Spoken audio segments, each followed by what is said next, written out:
Vamos conversar com a Mairan Agra, que é responsável técnica do Serviço Social da Unidade Hospitalar. Boa tarde, Mairan, bem-vinda ao Plantão Campina. E eu começo perguntando qual a importância de ações como essas?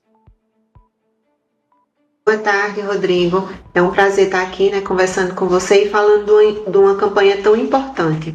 A gente sabe que esse tema é um tema muito delicado, que é difícil da gente abordar, mas ele também é extremamente necessário.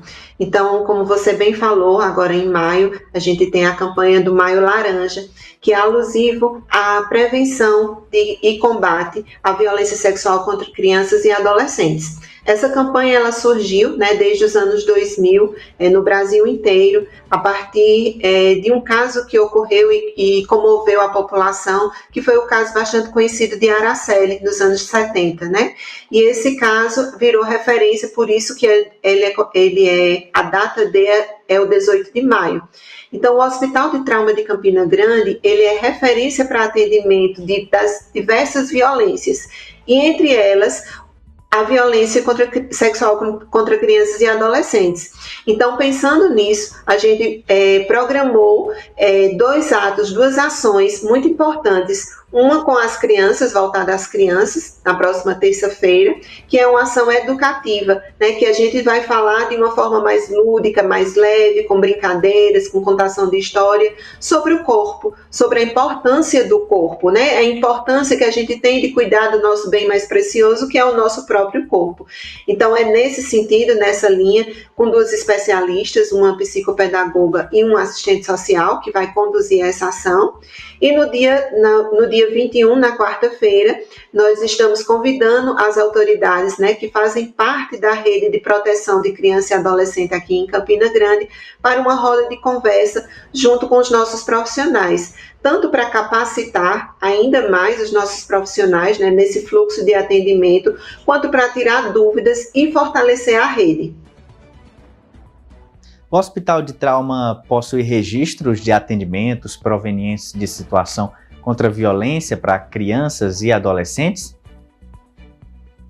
Infelizmente, nesse último ano, nesse período de um ano, nós atendemos 6 casos de crianças vítimas de violência sexual aqui no hospital. Então, a gente tem todo um cuidado, uma equipe especializada para atender e acolher essa vítima de forma humanizada, para que ela não seja reviolentada, mas para que a gente possa encaminhar para as autoridades necessárias.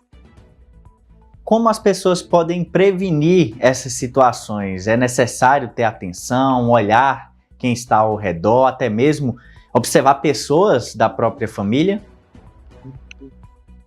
Rodrigo, essa é uma pergunta muito importante, Por ser um tema muito delicado, a gente tem que conscientizar, conversar, educar até a própria família. As pesquisas mostram que o maior índice de abusador, então fazem parte do ciclo da própria criança, Seja familiar, um amigo, um parente. Infelizmente, a gente precisa ter esse tipo de atenção.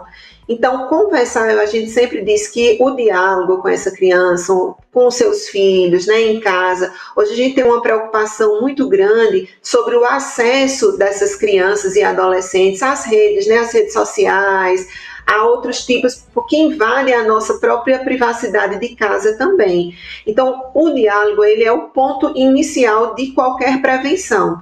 É conversar com essa criança sobre o que pode, o que é certo, o que é errado, não conversar com outras pessoas e jamais ter essa questão do segredo, O abusador, ele sempre vai dizer, olha, não conta para a mamãe, não conta para a titia, não, porque ele vai se resguardar. Na verdade, quando a gente não tem essa conversa com a criança, a gente não está protegendo a criança e o adolescente, a gente está protegendo o abusador.